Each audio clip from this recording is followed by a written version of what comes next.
Génesis capítulo 4, vamos a retomar nuestro estudio en Génesis. Hemos pasado ya 24 sesiones hablando en los primeros 3 capítulos. Hemos estado allí por espacio de esa misma cantidad de jueves, no de una manera tan fluida, por los jueves que no comparto o por los jueves que no estoy aquí, pero vamos a retomar y en el capítulo 4. Y lo que voy a hacer ahora, como lo he hecho en los capítulos anteriores, es dar una visión general. Vamos a leer el capítulo 4 completo en varios momentos. Vamos a tratar de indagar de qué trata el capítulo 4 y luego voy a regresar de forma particular a algunos versos que son sumamente interesantes en próximas semanas. Pero en este capítulo 4, recordemos que Génesis es el libro de los comienzos o de los inicios. Está el inicio de la creación, el inicio de la raza humana, está el inicio del pecado, es decir, cuando el pecado llega a este lugar, curiosamente un lugar perfecto, como era el Edén, un lugar sin pecado. Específicamente, en este capítulo 4 nosotros encontramos la primera historia trágica de una familia. La primera historia trágica de una familia. Si usted cree que algunas familias el día de hoy pudieran ser reconocidas por violencia familiar, peleas por herencia o por dinero, disputas por posiciones o por posesiones, entonces déjame, te doy la exclusiva. Esta es la primera disputa que se da en una familia. No está en una revista, no está en un programa de espectáculos, no está en un noticiero, está registrado en la Biblia para nosotros. Esta es la primera vez que en una familia hubo un pleito, hubo un disgusto, hubo una disputa por algo que a lo mejor nosotros no tendríamos el día de hoy, pero que finalmente llevó a un asesinato. Entonces aquí está en la Biblia, y algo de lo que me encanta en la Biblia es que la Biblia no tapa los errores o los pecados de las personas. Claramente en este capítulo vamos a considerar el pecado de Caín. El pecado de Caín claramente hacia el final del pasaje es que asesina a su hermano Abel, pero eso nos permite ir reconociendo a lo largo de las escrituras que el pecado es este lastre, es este peso que persigue a toda persona no redimida, no regenerada por Dios, por el Espíritu Santo. Entonces, no solamente el capítulo 4 es el inicio de las primeras disputas, también el capítulo 4 es la primera ocasión en las escrituras donde una ofrenda es presentada a Dios. Abel presenta una ofrenda a Dios, Caín presenta una ofrenda a Dios, y claramente también es el capítulo donde se nos habla del primer asesinato. Así que es un capítulo con muchos matices, pero todo lo que está sucediendo o lo que está pasando es al interior de una familia. Entonces, hermanos, ¿qué es lo que eso nos comunica? Que el pecado, porque el pecado acaba de ser inaugurado en el capítulo 3, lo que el pecado hará en la raza humana es causar un tremendo daño. Un tremendo daño a la sociedad, ¿sí? Un tremendo daño a la humanidad, sí. Un tremendo daño a las naciones, sí. Pero hay en particular un pequeño sector de nuestra población donde el pecado va a desear hacer eco. Y ese es tu hogar y mi hogar. Esta era la primera familia, este era el primer hogar que hubo sobre la faz de la tierra. El pecado entra en el capítulo 3 e inmediatamente en el capítulo 4 lo que nosotros vemos es lo que el pecado puede hacer en una familia. ¿Ven qué actual es la Biblia? Aunque este pasaje es escrito miles de años atrás, Esa es una realidad presente en cada hogar donde Cristo no gobierna. Verso 1. ¿Qué nos enseña el pasaje? Y el hombre se unió a Eva, su mujer, y ella concibió y dio a luz a Caín, y dijo: he adquirido varón con la ayuda del Señor. Después dio a luz a Abel, su hermano, y Abel fue pastor de ovejas, y Caín fue labrador de la tierra. Al transcurrir el tiempo, Caín trajo al Señor una ofrenda del fruto de la tierra. También Abel, por su parte, trajo los primogénitos de sus ovejas y de la grasa de los mismos. Vean el resultado inmediato.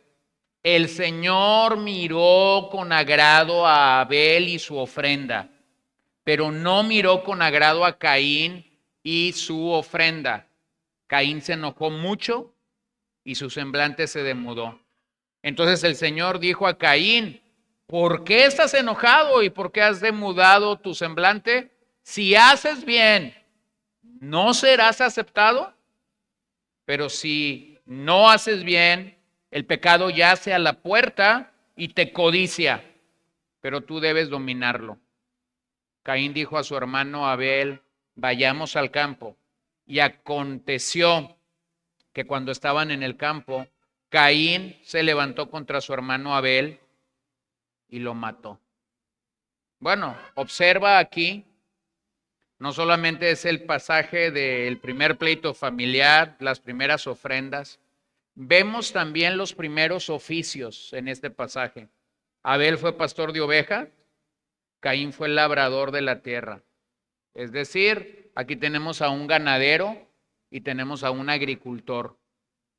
Ambos están viniendo ahora delante del Señor y están trayendo una ofrenda. Por cierto, una ofrenda diferente, si lo queremos ver de esa manera. Entonces, retomemos donde quedamos. Después de salir del jardín del Edén, el verso 1 nos dice que Adán conoció a su esposa. Eso habla ahí, la palabra yadá en hebreo habla de intimidad sexual. Así que ellos intimaron y el resultado de eso es que el Señor les dio 2 hijos, Caín y Abel.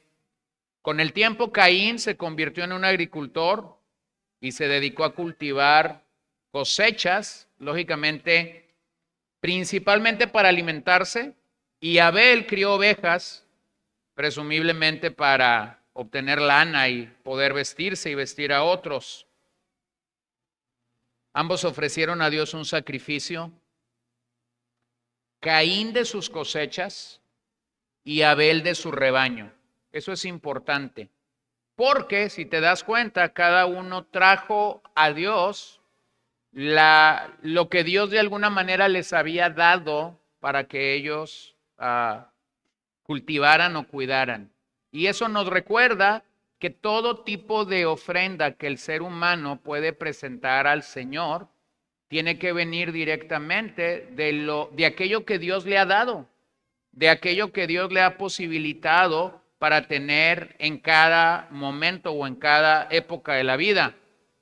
Sin embargo, el relato que hemos leído nos dice que Dios rechazó totalmente el sacrificio de Caín.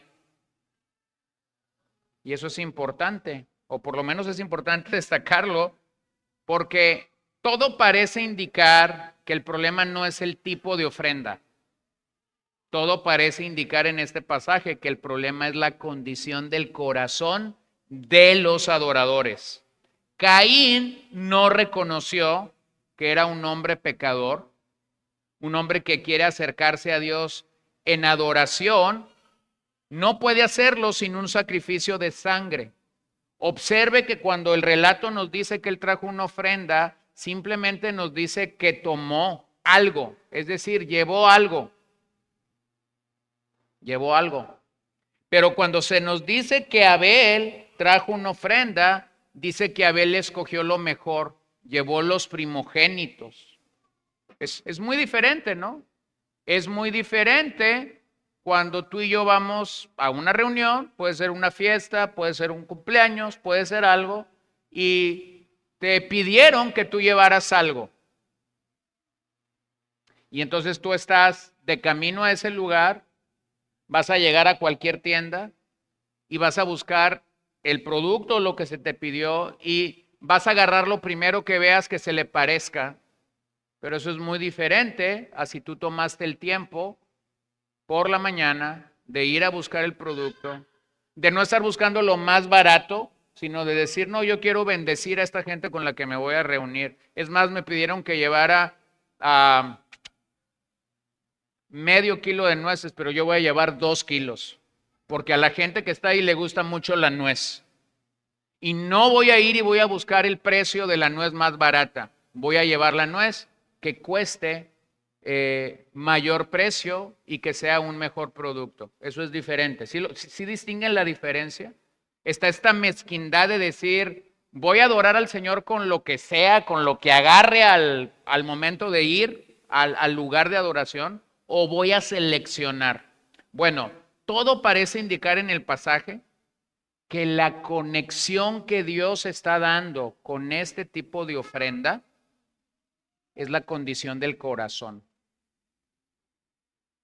Ahora, hermanos, quiero que deslinde una cosa, aunque no está deslindada del todo, pero quiero que deslinde, voy a estar usando la palabra ofrenda muchas veces, deslinde la de dinero, porque no estamos hablando de eso en este momento. Lo que estaba aquí como ofrenda era o ganado o el producto de la tierra. Lógicamente, si yo llevo esta enseñanza a lo largo de la escritura, me daré cuenta que lo que ahora nosotros manejamos como situación de dinero sigue estando muy ligada al corazón. Es más o menos lo mismo. Pero entonces, lo que vemos aquí en Caín y Abel es que en el caso de Caín, ninguna simple ofrenda de frutas y verduras serviría, no tanto porque Dios tuviera algún problema con frutas y verduras. Lo que vemos claramente es que Caín minimizó los problemas que separan a Dios del hombre cuando ofreció un sacrificio inaceptable. El sacrificio de Caín era inaceptable porque la condición de su corazón no era la correcta, no era la adecuada. No era la manera correcta de acercarse a Dios. Entonces, ¿por qué Dios recibió estas ofrendas de forma tan distinta? Bueno, el pasaje es claro. Se agradó de la ofrenda de Abel y a la par rechazó la ofrenda de Caín. Eso nos recuerda la soberanía de Dios. Eso nos recuerda que el Dios al que tú y yo servimos puede, y de hecho es un Dios que puede recibir o que puede rechazar de nosotros. ¿Cuál es la razón? Él es soberano. Él es soberano. Es importante entender que hasta este punto de la historia, si yo leo Génesis 1, 2 y 3, no hay un solo mandamiento de parte de Dios que le diga al hombre cómo acercarse a Él. No hay un solo mandamiento de parte de Dios que le diga al hombre cómo adorarlo. No hay ninguna insinuación de que el hombre debe ofrendar a Dios algo. No lo hay. Pero ese Dios del que hemos leído en el capítulo 1, 2 y 3, ahora está recibiendo ofrendas y desde el principio que esa primera ofrenda se presenta, nosotros tenemos claro algo. Dios puede recibir o Dios puede rechazar las ofrendas que los seres humanos damos.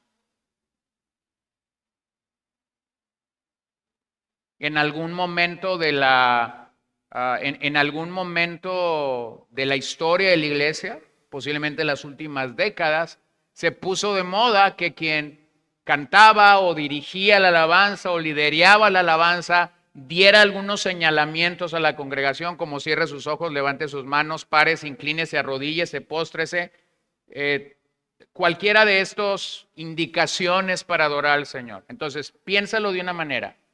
¿De qué sirve a una persona que yo le digo, levanta tus manos en la presencia de Dios si esa persona está pecando? Bueno, esa persona puede levantar sus manos, pero si su vida es una vida pecaminosa y que abiertamente está rechazando a Dios, no le va a servir de mucho levantar sus manos, Porque lo que Dios está haciendo desde el trono es decir, tú puedes levantar las manos todo el día, pero yo conozco tu corazón. ¿Lo ven?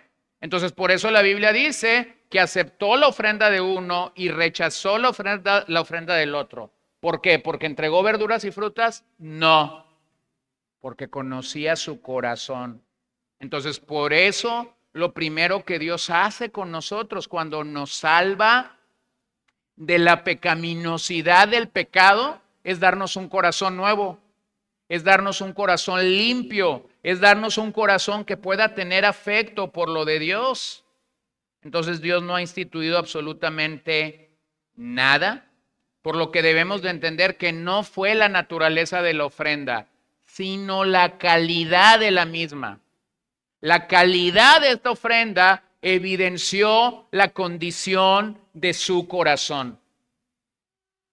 La calidad de nuestras ofrendas, sea lo que ofrendes al Señor, tiempo, trabajo, servicio, algo que hagas para el Señor. La calidad de nuestra ofrenda realmente lo que está comunicándole al Señor es, aquí está mi corazón, este es mi corazón. Fue la condición del corazón de Caín lo que lo llevó a dar una ofrenda, como decimos nosotros, alá y se va. Fue la condición de Caín la que lo llevó a molestarse con Dios cuando su ofrenda fue rechazada. Fue la condición del corazón de Caín lo que lo llevó a asesinar a Abel cuando se dio cuenta en su negro corazón y en su pensamiento entenebrecido, vio a Abel como el enemigo a vencer. Entonces, hermanos, pongámonos a pensar en esto. Molestarnos con Dios cuando lo que hacemos es rechazado, ya sea por Dios o por los hombres, revela la condición de tu corazón. Revela la condición de mi corazón. Cuando Dios rechaza algo de nosotros o nosotros hacemos algo en el nombre de Dios que otros están rechazando o que está señalando, nunca la solución es molestarse con Dios, ni tampoco hacer lo que Caín hizo, molestarse con los hombres.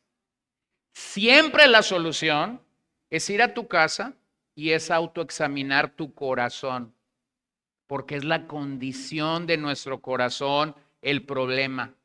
Este rechazo de Dios, en el caso de Caín, está ligado al estado espiritual de Caín. El rechazo de Dios por algo que nosotros hacemos siempre está ligado al estado espiritual del adorador.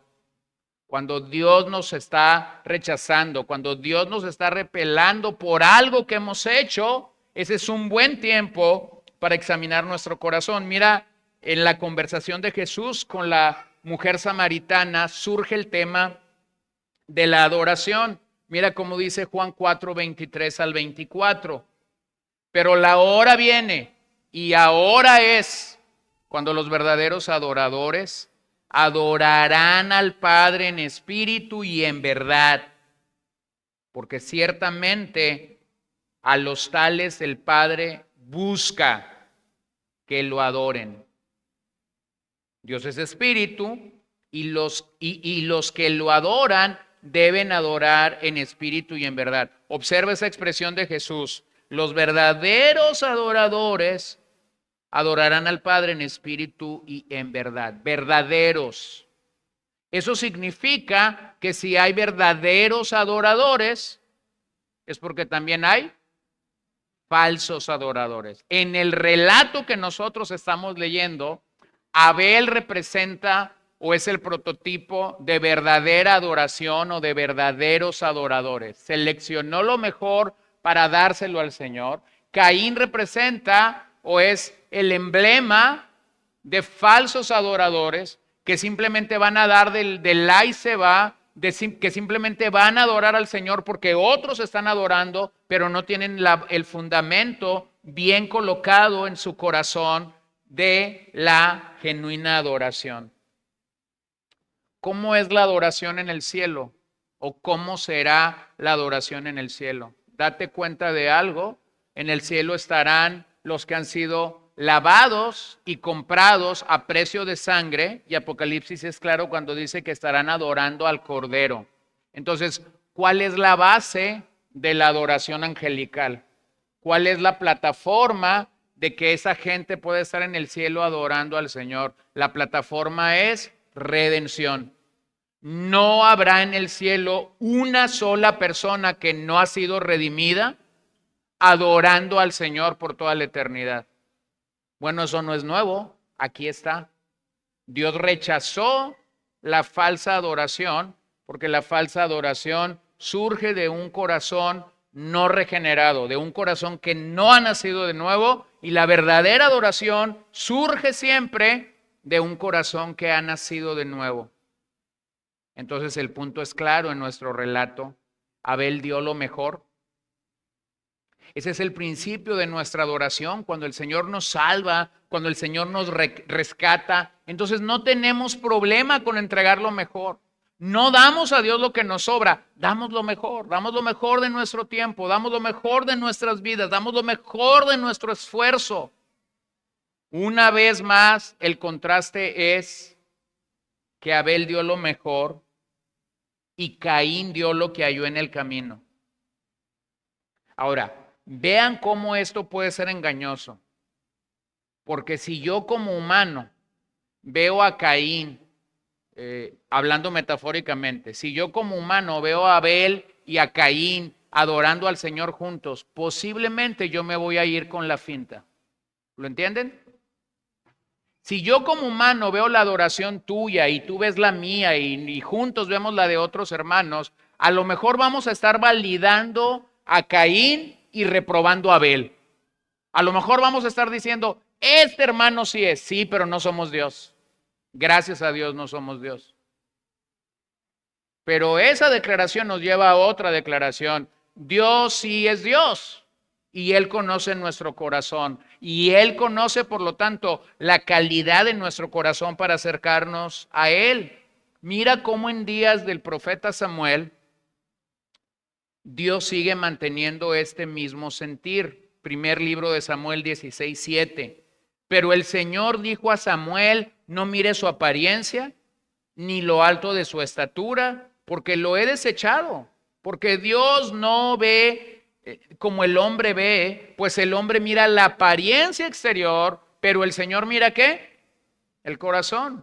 Este mismo Dios que había mirado el corazón de Caín y el corazón de Abel al principio de la creación, en días de el profeta Samuel, está diciendo, mantengo el mismo estándar, no me voy con la finta, veo el corazón. Este es el caso de Samuel llegando a la casa de Isaí. Dios le ha dado una palabra, la palabra es muy clara, he rechazado a Saúl como rey y ya estoy buscando a alguien que sea el próximo rey de Israel. Voy a buscar a un hombre que sea conforme a mi corazón. Y entonces manda a Samuel, el profeta, la voz de Dios para ese día a casa de Isaí. Y cuando ese hombre llega allí, el hombre que representa a Dios, el hombre que es la voz de Dios para la nación en ese momento, observa cómo es que su vista se ve nublada y piensa que el primogénito de Isaí será el elegido como rey. En otras palabras, cuando él vio a Eliab, se dejó asombrar por las capacidades físicas, intelectuales, posiblemente de habla, o posiblemente simplemente por el deseo de que un hombre como él estuviera al frente de la nación de Israel. Pero una vez más Dios tiene que hablar a su hombre, a su profeta, y mostrarle lo que ya hemos leído en el capítulo 4 del libro de Génesis. Dios no es impresionado por lo que hagamos. Dios no es impresionado por lo que damos. Dios no es impresionado por nuestro hacer. Dios no es impresionado por nuestras capacidades o por nuestros conocimientos. Hay algo que Dios realmente ve en cada uno de nosotros y eso es nuestro propio corazón. Entonces, en el relato que tenemos, Caín se tomó muy mal el rechazo de Dios. Eso lo llevó a un orgullo estridente en su propio corazón, lo llevó a tener una respuesta airada. La respuesta de Caín demuestra su falta de voluntad para someterse a los requisitos de Dios, de adorarlo en los términos de Dios. Es interesante notar que al mismo tiempo que Caín se resistía a los requerimientos de Dios, Yahvé se estaba tomando el tiempo para dirigirse a Caín como un padre le hablaría a un hijo desobediente que está al borde de la rebelión total. Este Dios misericordioso que conocía el corazón de Caín, que sabía lo que había en el corazón de Caín y que en su omnisciencia sabía lo que iba a hacer un poco de tiempo adelante, le dice esto. Desafía a Caín con esta expresión: el pecado acecha a la puerta. ¿Puedes imaginarte eso? Un Dios santo diciéndole a un no regenerado: el pecado acecha a tu puerta. Bueno, metafóricamente pudiéramos pensar en una imagen. Eso es como si un puma, un león, un leopardo o cualquier bestia que humanamente pudiera destrozar a un hombre. Esto es como si Dios le está diciendo a Caín: detrás de esa puerta hay un león que viene a comerte. ¿Qué haríamos? Bueno, vean la misericordia de Dios. Porque si alguien te dice el pecado está acechando, hermano, créeme, ese es un acto misericordioso. Ese no es el juicio de alguien sobre tu vida. Esa es la misericordia de alguien que te está diciendo: aún hay oportunidad de correr. Aún hay oportunidad de que el león no te coma, de que el leopardo no te devore, de que el oso no te devore, de que el jabalí no venga y haga mella de tu alma. Pero Caín no fue consciente de su pecado. Pudo haber aprovechado la oportunidad preventiva que Dios le ha dado para saltar sobre el león o para matarlo. Pero él ignoró la voz de Dios. Y es que esto es lo que el pecado logra en el corazón de alguien no redimido. Lo que el pecado logra en el corazón de alguien no redimido es que ignoremos a Dios. Es que ignoremos a Dios.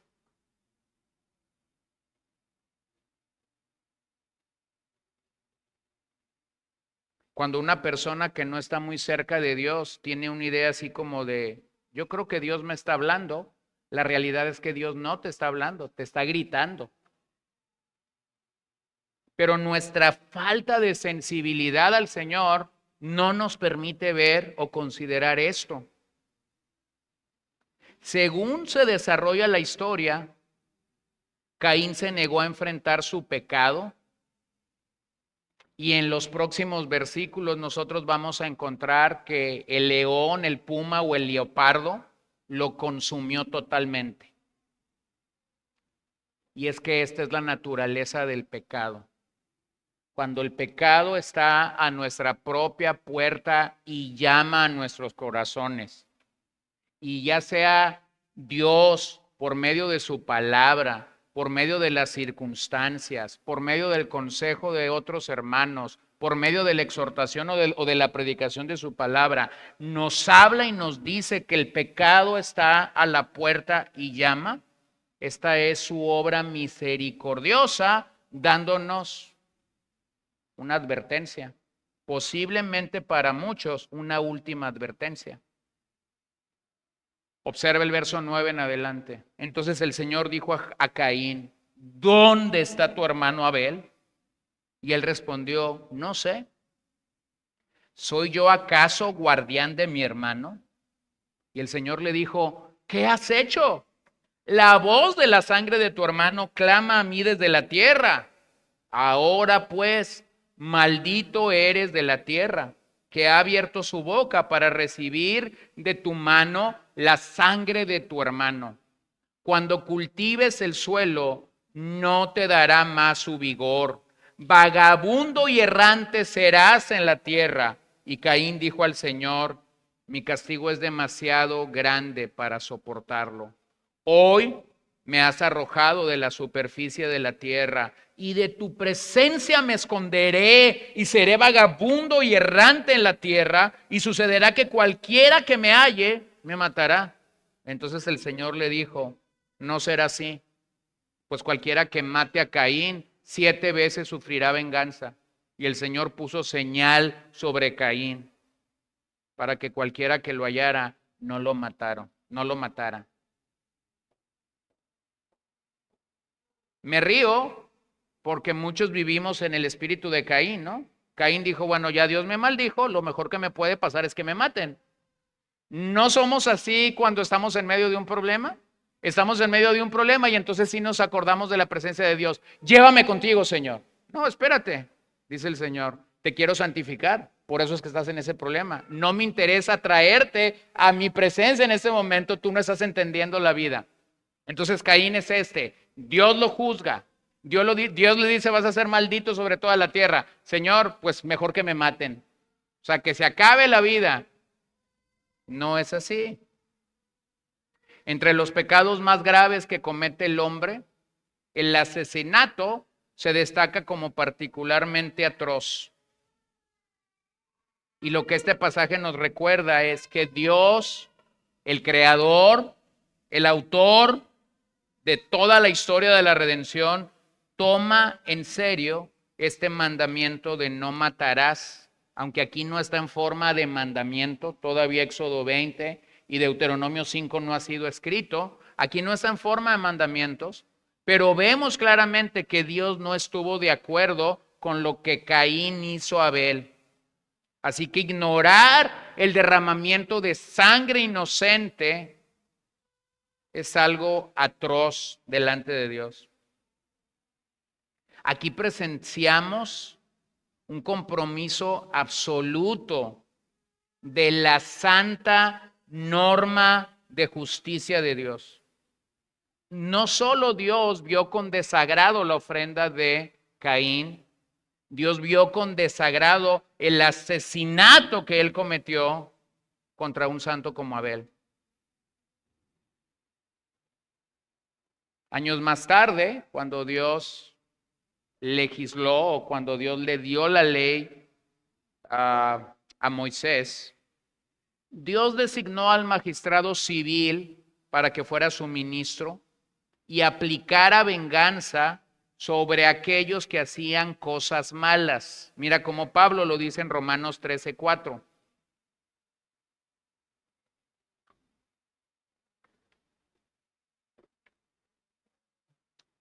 Pues es para ti un ministro de Dios para bien. Pero si haces lo malo, teme, porque no en vano lleva la espada, pues es ministro de Dios, un vengador que castiga al que practica lo malo. Bueno, Dios está instituyendo en las autoridades civiles que si nosotros infringimos o cometemos algún delito, entonces el que tiene la espada, el gobernador, puede castigarnos por practicar lo malo. El asunto es que en Génesis capítulo 4 no hay gobierno civil. Esto viene mucho tiempo después. Así que cuando Caín asesinó a su hermano, no había un gobierno civil en función. No había quien hiciera frente a Caín para llevarlo a una prisión o para llevarlo a cadena perpetua o para aplicarle la ley del talión de ojo por ojo y diente por diente. Pero claramente vemos que Dios nunca tuvo la intención de que la familia administrara la pena de muerte. Prohibió a nadie levantar la mano contra el hombre. No fue hasta después del diluvio que Dios ordenó el cargo de magistrado civil y emitió la primera ley civil que exigía que todos los asesinos fueran condenados a muerte. Génesis 9:6. El que derrama sangre de hombre, por el hombre su sangre será derramada, porque a imagen de Dios hizo al hombre. Bueno, a veces batallamos con este versículo, porque queremos justificar lo que este versículo dice. Nos pasa más o menos lo que decía en Romanos hace unas semanas cuando queremos justificar el tema de la ira de Dios. Pero claramente nosotros conocemos Génesis 9:6 en nuestros días con un término que se llama pena capital. Es decir, asesinaste a un hombre, mereces la muerte. Y eso nos suena bien fuerte a nosotros porque decimos, Dios es un Dios de amor. Bueno, lea Génesis 9:6 y explíquemelo en inglés, en español, en hebreo, en arameo o en el idioma que quiere que usted diga. Lo que la Biblia dice o lo que Dios instituye a través de la Biblia es, el que mata a otro hombre merece morir. La pregunta es ¿por qué? La respuesta es bien sencilla en el asunto de la creación o en el asunto creacional. Matar a un hombre es ir total y frontalmente contra la imagen de Dios. Y nadie puede hacerlo. ¿Lo ve? El hombre fue creado a imagen de Dios, imago Dei.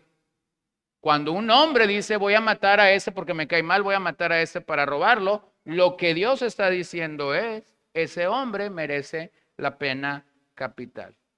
Bueno, nos pudiera parecer tan antagónico, porque a veces la forma como explicamos la Biblia es muy ridícula, ¿no? El Dios del Antiguo Testamento era malo y mataba gente. El Dios del Nuevo Testamento es bueno y es amoroso. Sí, y eso nos conviene mucho a nosotros porque queremos seguir viviendo en nuestra carne. Bueno, yo voy a llegar a Génesis 9:6 en algunos meses y vamos a regresar a hablar de la pena capital, pero todavía no es mi tema. Lo que claramente vemos aquí es que Dios juzga a Caín por un asesinato. En este caso, Yahvé pone su propia maldición sobre Caín y lo condena a una vida de vagabundo en la tierra. Todavía Dios no ha dicho que el que mata debe morir. Por eso no lo mata. ¿Pero lo pudo haber matado? Sí, sí lo pudo haber matado. Lo pudo haber fulminado en el instante. Pero lo condena a una vida de vagabundo en la tierra. Caín no tendría raíces. Caín no tendría frutos en el futuro. Caín perdería las relaciones. Caín perdería las relaciones con su familia, con sus amigos, e incluso sus labores para producir cosechas estarían plagadas de más frustraciones y fracasos. Observa eso, porque esa es la condición del no regenerado. Cuando los agricultores plantan un campo con semillas de maíz, siempre es Dios quien determina si esas semillas producen 10 o 10,000 libras de maíz. Dios tiene el control total del aumento producido por el trabajo en las manos de los hombres. Dios hizo que la agricultura fuera más difícil para Adán después de la caída. Pero aquí se lo hizo aún más difícil a Caín. Usted recordará que cuando Adán y Eva son expulsados del Edén, no solamente Adán y Eva reciben una maldición, el cosmos, la creación entera entra en una maldición y él le dice, con sudor y con mucho trabajo vas a lograr tener un buen resultado en tu hogar, para sostener tu hogar. Pero cuando Caín asesina a su hermano, esa maldición aumenta. Aumenta sobre él específicamente. Verso 16. Y salió Caín de la presencia del Señor y se estableció en la tierra de Nod, al oriente del Edén. Y conoció Caín a su mujer, y ella concibió y dio a luz a Enoc. Es bueno reconocer que allí en el libro de Génesis hay 2 Enocs, Y uno es muy bueno. Uno es este hombre que el Señor lo lleva al cielo sin ver muerte, pero no es este Enoc. Caín edificó una ciudad y la llamó Enoc, como el nombre de su hijo. A Enoc le nació Irad. Irad fue padre de Meujael. Meujael fue padre de Metusael. Y Metusael fue padre de Lamec. Lamec tomó para sí 2 mujeres. El nombre de una era Ada y el nombre de la otra era Sila. Y Ada dio a luz a Jabal, el cual fue padre de los que habitan en tiendas y tienen ganado. Su hermano se llamaba Jubal, el cual fue padre de todos los que tocan lira y flauta. Sila a su vez dio a luz a Tubal Caín, forjador de todo utensilio de bronce y de hierro. Y la hermana de Tubal Caín era Naama. Lamec dio a sus mujeres Ada. Lamec dijo a sus mujeres Ada y Sila: oigan mi voz, mujeres de Lamec. Presten oído a mis palabras, pues he dado muerte a un hombre por haberme herido y a un muchacho por haberme pegado. Si 7 veces es vengado Caín, entonces Lamec lo será 70 veces 7. Observa cómo la maldición de Caín no termina, la maldición de Caín va en aumento. Porque esa es la historia siempre de un no regenerado. Un no regenerado no puede esperar que le vaya mejor si la condición de su corazón no es la correcta delante de Dios. En estos versículos se continúa con la crónica del linaje de Caín, enumera a sus hijos y enumera a sus nietos. Su familia comienza a construir ciudades, pastorear ganados, producir música y forjar metales. Observa cómo los oficios comienzan a darse a conocer, porque están construyendo ciudades y se necesita que haya todos esos elementos que aquí se están dando. Ahora tenemos agricultores, tenemos ganaderos, tenemos herreros, tenemos músicos. Lo que hace que este capítulo sea tan importante es que después de que Caín asesina a Abel, lo que el capítulo 4 hace es introducirnos el linaje de los hijos de los hombres. Esa expresión es importante a partir de ese momento. El linaje de Caín representa el linaje de los hijos de los hombres. Al final de este capítulo se va a introducir a Set, y Set representa el linaje de los hijos de Dios. Escúchalo bien, Cristo no ha muerto. Cristo no ha venido y ha dicho que los fariseos son hijos del diablo. Cristo no ha venido para distinguir que hay o hijos de Dios o hijos del diablo, pero desde Génesis 4 nosotros tenemos ese camino. O pertenecemos al linaje de los hombres, donde el padre es Caín, un no regenerado, una persona que no sabe cómo acercarse a Dios, una persona que puede ser un buen religioso, que hace cosas religiosas de vez en cuando, pero que eso no le alcanzará para ser salvo. O perteneces al linaje de Abel, un hombre que estuvo dispuesto a dar lo mejor de sí para Dios, porque la condición de su corazón era esta, y ese linaje representa a los hijos de Dios, que va a ser restaurado en el linaje de Set. En el linaje de Set. Así que a medida que perpetuaban más rebeliones contra Dios, observe cómo la línea de Caín comienza a construir ciudades. Comienza a construir ciudades. A lo largo de la historia, usted va a encontrar una adoración de muchos hombres o una idea clara de muchos hombres de construir ciudades. Lo vemos en la Torre de Babel, ahí en Génesis capítulo 11. A estos hombres que querían construir una ciudad para llegar hasta la misma morada de Dios, creyendo que construir esa gran ciudad les iba a dar una gran gloria. Lo vemos en las culturas diferentes, Egipto, Mesopotamia, Roma, todas queriendo construir grandes ciudades, imperios donde finalmente quien construyó la ciudad va a recibir la gloria. ¿Lo ven claramente? Cuando el incendio de Roma en el año 70 fue originado, hay muchos documentos históricos que señalan a Nerón, el emperador en turno, que es el iniciador del incendio, aunque culparon a los cristianos. La idea de Nerón quería destruir Roma, quería acabar con Roma, porque la quería volver a construir y él quería ser el constructor. Él quería una Roma mucho más grande, él quería una Roma mucho más esplendorosa, pero para tener esa Roma tenía que destruir la Roma presente. Lo ves en cada punto de la historia.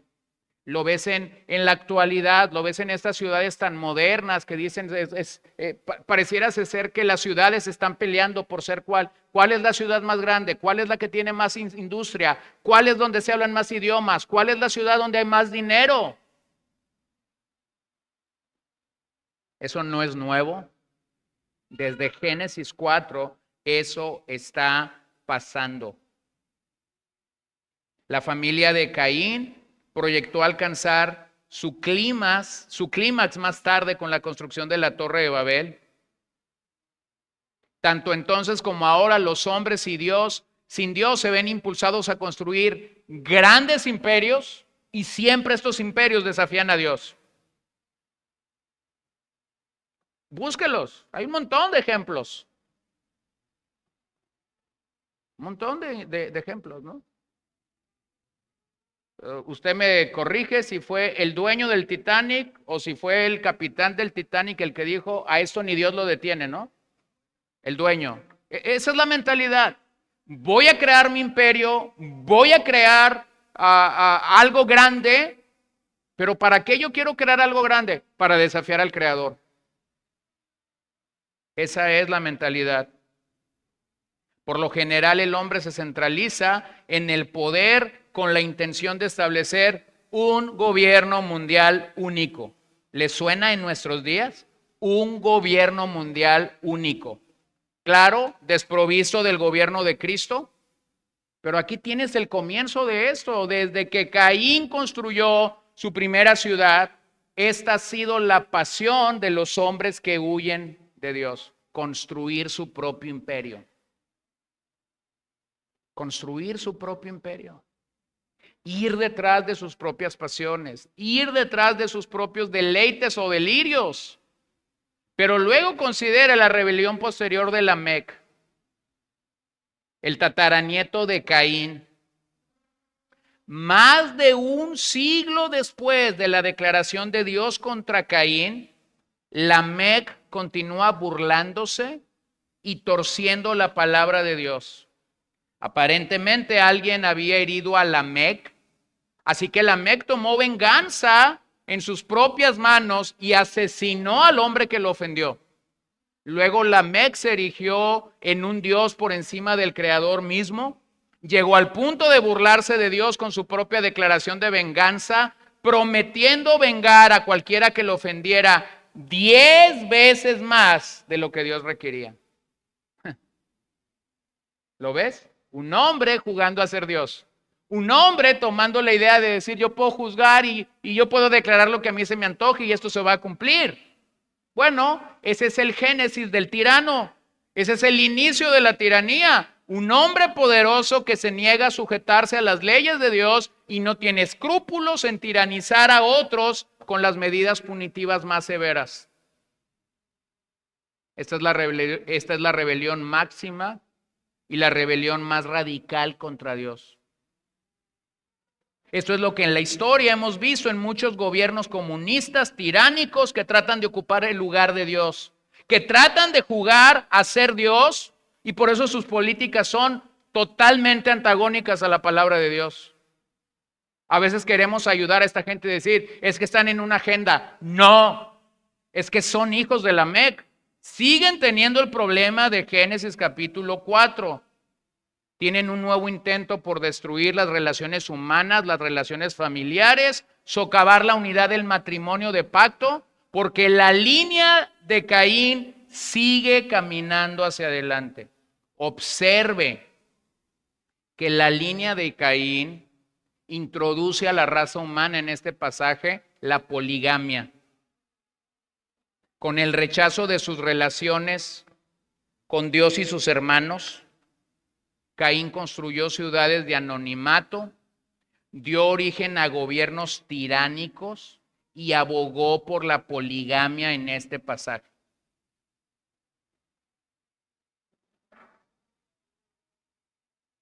Dios nunca aceptó la poligamia. Eso debe quedarte claro cuando llegas a Génesis capítulo 4. Este es el linaje de los hombres. Esta es la conducta o el comportamiento del linaje de los hombres. Cuando un hombre destruye su relación con Dios, generalmente va a destruir también sus propias relaciones. Vean los dos últimos versos. Y dije que simplemente iba a hacer una revisión por encima al capítulo. Adán se unió otra vez a su mujer y ella dio a luz un hijo y le puso por nombre Set, porque dijo ella: Dios me ha dado otro hijo en lugar de Abel, pues Caín lo mató. A Set le nació también un hijo y le puso por nombre Enos. Por ese tiempo comenzaron los hombres, ¿a qué? A invocar el nombre del Señor. Tú nunca vas a escuchar en el linaje de Caín que ellos están invocando el nombre de Dios. Porque un corazón no regenerado nunca va a adorar a Dios. Romanos 1 es muy claro cuando dice que el hombre no quiere glorificar a Dios y no lo quiere honrar. Y no quiere estar agradecido con Él. Aunque tiene todas las evidencias en la creación, Él está peleado con Dios. Hermano, lo peor que nos puede pasar a ti y a mí es que nos peleemos con Dios. Lo peor que nos puede pasar a ti y a mí es que rechacemos a Dios en nuestras vidas. Así que después de esta terrible historia de desobediencia en el linaje de Caín, el capítulo 4 termina con una luz de esperanza. Dios le dio a Eva otro hijo, al que llamaron Set. Fue esta línea de hijos los que comenzaron a invocar el nombre de Yahvé.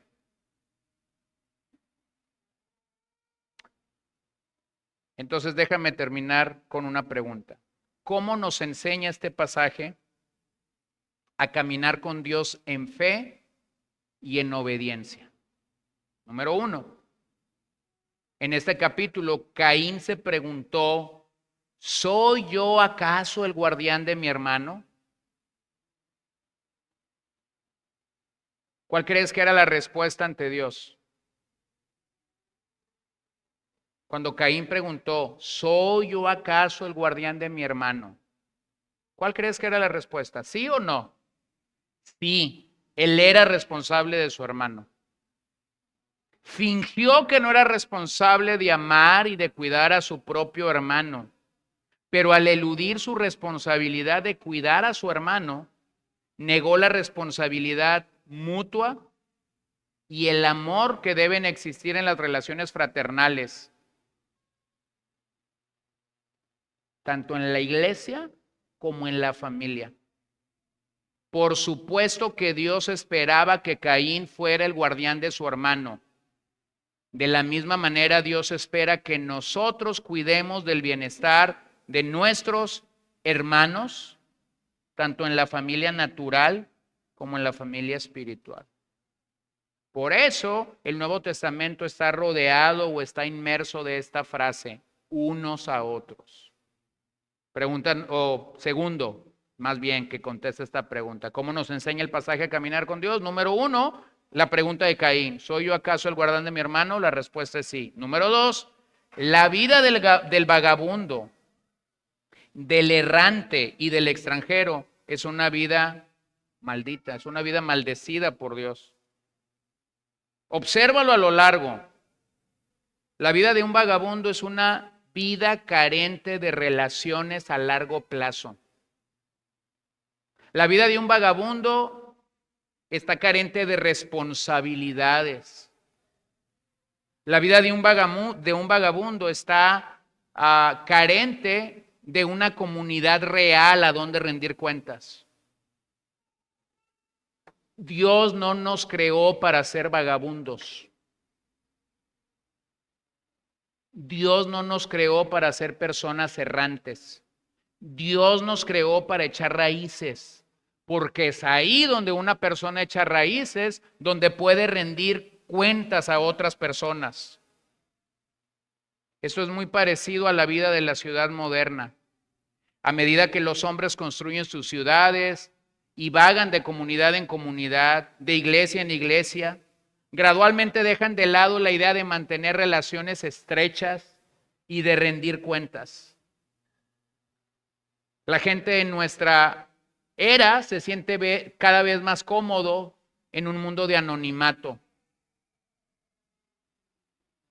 Pero lo que el pasaje nos enseña es que debemos esforzarnos por vivir en buenas relaciones nuevamente con nuestras familias y nuevamente en la iglesia del Señor Jesucristo. Un corazón que constantemente busca alejarse de la relación con Dios es fácilmente detectado cuando te alejas de la relación con tus hermanos. Es porque hace tiempo tu relación con Dios está en decadencia. Estás en la vida de un errante, de un extranjero que anda de aquí para allá. Entonces yo creo que pudiéramos hacernos un par de preguntas en este punto 2. Muy personales, que no busco que me las respondas a mí, pero que las medites en tu corazón. ¿En qué medida has vivido como un extranjero? Mudándote de un lugar de aquí para allá, de una iglesia de aquí para allá, sin echar verdaderas raíces. ¿Tienes raíces bien establecidas en la comunidad de Dios, tu hogar y tu iglesia? ¿Buscas rendir cuentas o tratas de evitar desarrollar relaciones cercanas y profundas con la gente? Y cuando estoy hablando de relaciones fuertes y profundas con la gente, no estoy hablando de comida, no estoy hablando de cumpleaños, no estoy hablando de regalos. Porque tú puedes tener todo esto, pero te tengo noticias, también los pecadores tienen todo eso y a veces no tienen relaciones profundas, relaciones arraigadas en Dios. Es a lo que me refiero cuando hablo de relaciones profundas. Número 3. A menudo los hombres ignoran lo que Dios requiere en la adoración y tratan de presentar adoración de formas novedosas. Eso fue lo que pasó en el caso de Caín. Él trató de presentar una adoración novedosa a Dios, pero esa no era la forma en la que Dios quería una adoración genuina desde su corazón. Al igual que Caín en la antigüedad, estas personas están más interesadas en una adoración que les agrada a ellos mismos que en la adoración que agrada a Dios, a quien supuestamente están adorando.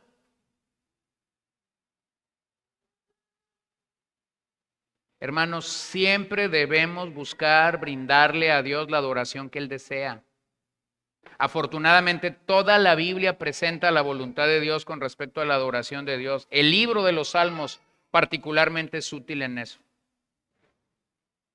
Entonces no podemos ignorar al Dios que adoramos y no tenemos por qué tratar de innovar o de buscar algo novedoso para acercarnos a Dios en adoración, cuando ya Dios nos ha dicho cómo acercarnos, con corazones contritos y humillados. Hace unas semanas, 2 semanas o 3, hice una pregunta que me ha hecho reflexionar. Bueno, ¿qué pasaría Si en el tipo de adoración que presentamos a Dios quitamos todo lo que tenemos, todo absolutamente, ¿qué nos quedaría? Si tu respuesta no es que lo único que queda es la presencia de Dios, ponte a temblar. O sea, si yo quito todo el escenario, si yo no tengo nada de lo que tengo para adorar al Señor, me quedo sin nada. Y si la presencia de Dios está allí, has ganado.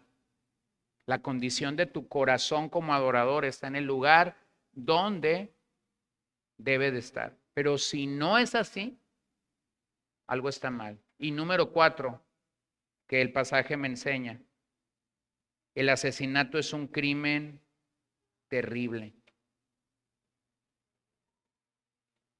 Es un crimen terrible. En otras partes de las Escrituras aprendemos que el derramamiento de sangre contamina una tierra y que la sangre de los inocentes clama a Dios. Por eso, el gobierno civil debe ocuparse de ese crimen perverso, pero tristemente no lo hace. El aborto, el